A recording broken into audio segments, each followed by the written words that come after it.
Amigos, bienvenidos a este reportaje de la semana. Es un placer saludarlos para comenzar hoy a desandar uno de los grandes temas que sin duda va a ocupar durante un largo tiempo los principales títulos de la información, porque estamos hablando del tema seguridad.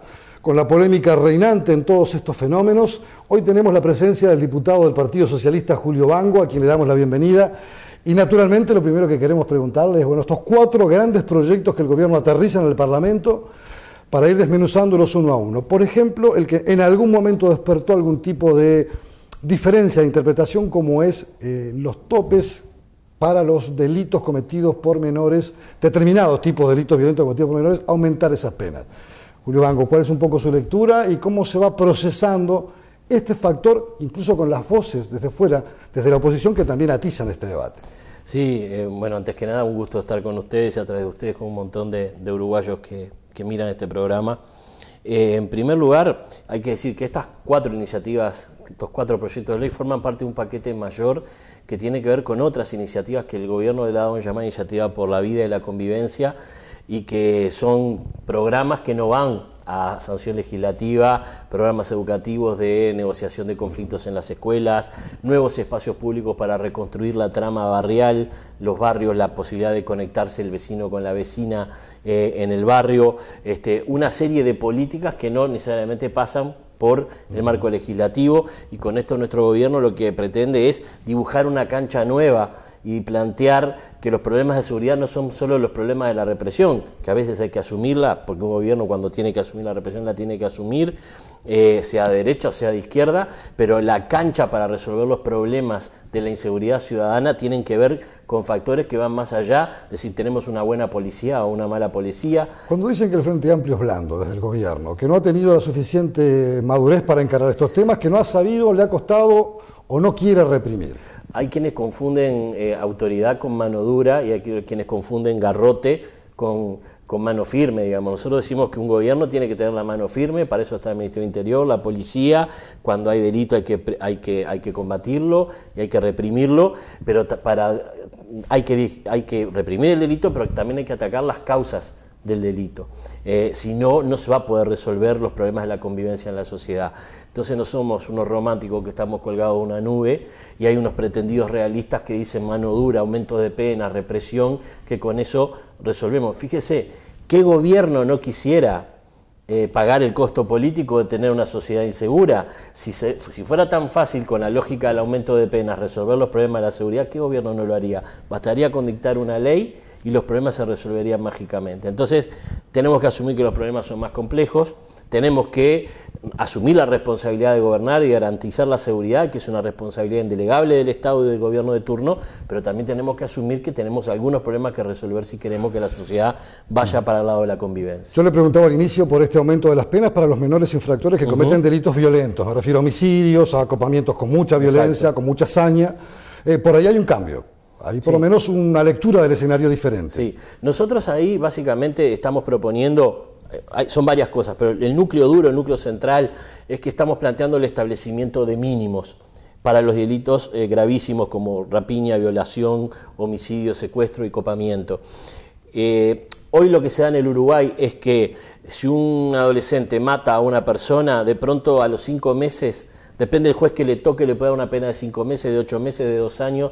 Entonces, la pena que se le pone depende del juez que le toque. Entonces, no puede ser eso así, hay que eliminar la discrecionalidad. Entonces, estamos diciendo pena mínima de 1 año. ¿Tá? No quiere decir que por un asesinato una persona vaya 1 año preso, puede ir 2, 3, 4 o 5, pero la pena mínima va a ser 1 año, que en el Uruguay no se está registrando. ¿Y eso por qué? Porque eso nosotros el foco lo queremos poner en el proceso de reeducación.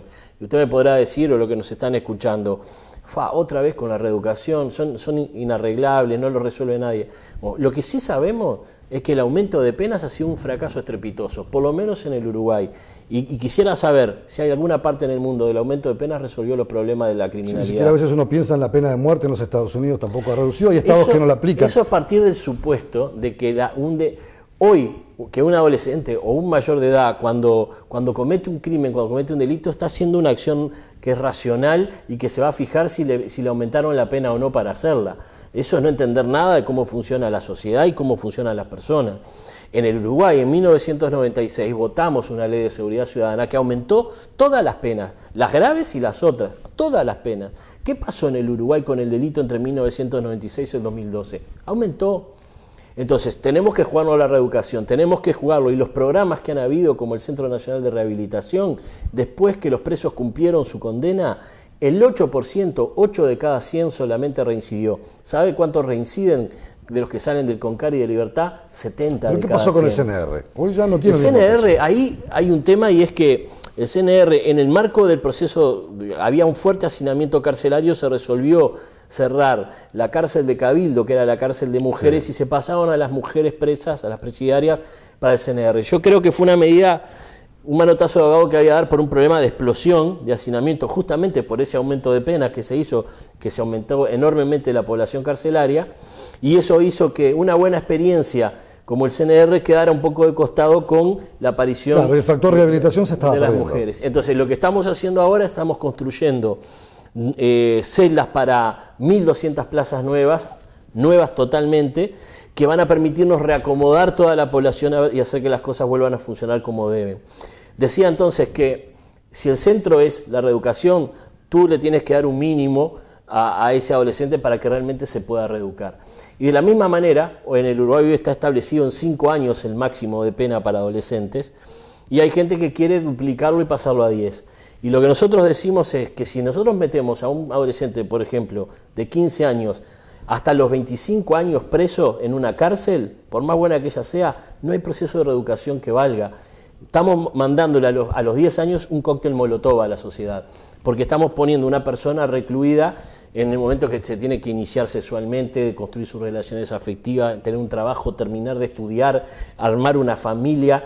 En esa etapa tan vital, la gente pasaría la mitad de la vida presa. Ahí no hay quien arregle, y eso va en contra del proceso de reeducación. En 5 años es un plazo más que correcto para intentar la reeducación. Ahora, siempre va a haber un poquito... Qué difícil poder reeducarlo. Que nunca va a haber, por eso existen las cárceles en el mundo, porque hay gente que no se termina de reeducar, como pero es posible con la mayoría. Así como la inseguridad o la seguridad cero no existe en ningún país del mundo por mejor esquema policial que se tenga. Pero hay una iniciativa que es novedosa.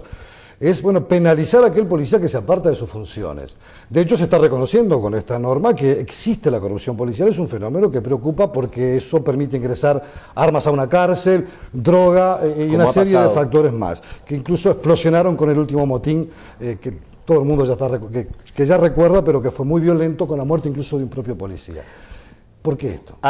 Ahí, y sin que sea contradictorio con lo anterior, que decíamos el aumento de penas no resuelve nada, aquí el aumento de penas en este caso está direccionado específicamente hacia un sector de los funcionarios públicos que tienen responsabilidades públicas, que justamente tienen la responsabilidad por la seguridad, y se les dice, en la medida que haya corrupción, las penas van a ser más duras y la vas a pasar más tiempo adentro de la cárcel. Entonces ahí sí hay una política dirigida a un sector que no es a un ciudadano común, es a un sector de funcionarios públicos, ¿no? Le voy a poner un ejemplo para que podamos, un poco a través de ese ejemplo, poder racionalizar un poco más este proceso. Los policías o los guardiacárceles generalmente son muy conocidos por los propios presidiarios. Conocen su nombre, su familia, su barrio, su lugar de pertenencia, donde van sus hijos.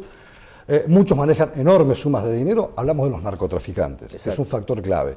¿Cómo se le hace a un policía para asistirlo y ayudarlo cuando está amenazado él, su familia, o cuando es tentado por sumas de dinero tan grandes con operaciones que van desde la propia cárcel hacia afuera del establecimiento penitenciario? Ahí lo principal hablamos con el ministro del Interior hace unos días, es generar un proceso de rotación del personal, que el personal no quede fijo, maximizar los controles, porque una relación se entabla por más que los rotemos, aumentar los controles. Por ejemplo, lo que se está pensando ahora, muchas veces se ingresan droga o celulares, por ejemplo, o computadoras.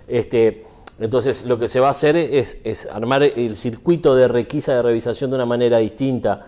Se va a dejar que los presos tengan contacto con sus familias, y en vez de revisar a las familias, los presos cuando van hacia las celdas va a haber un lugar donde van a pasar por escáneres y donde además van a tener la revisación los presos no vamos a revisar a las familias a ver si le traen algo a los presos, sino que vamos a revisar a los presos cuando vuelvan, generando una sala particular con escáner para que cuando vuelvan a la cédula ahí revisarlo. Muchas veces las cosas se introducen, por ejemplo, a través de una torta, de un pastel. Exacto. O hay experiencias de mujeres que van a sus visitas conyugales y con un preservativo lleno de droga dentro de sus genitales se lo pasa al preso. ¿Cómo se hace para Bueno, controlar ahora la tecnología permite avanzar en niveles de escaneo que manteniendo la privacidad de las personas en cuestiones que hay que mantener por razones obvias, permiten detectar. Son bastante costosos.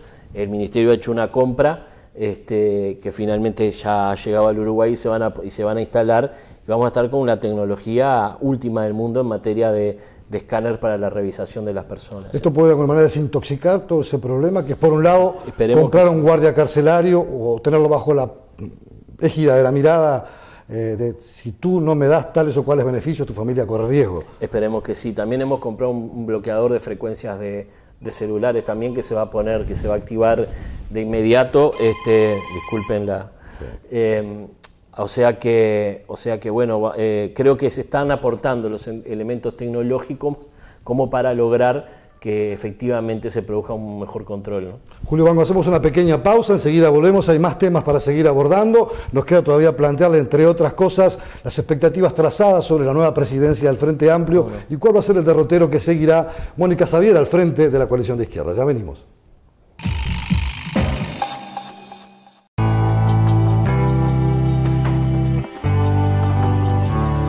La cultura se impulsa, las oportunidades se crean, el conocimiento se alimenta y las ideas siempre se comparten.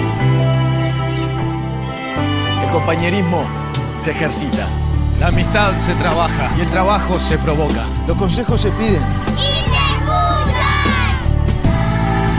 Las opiniones se respetan, el respeto se aprende y los gestos se agradecen.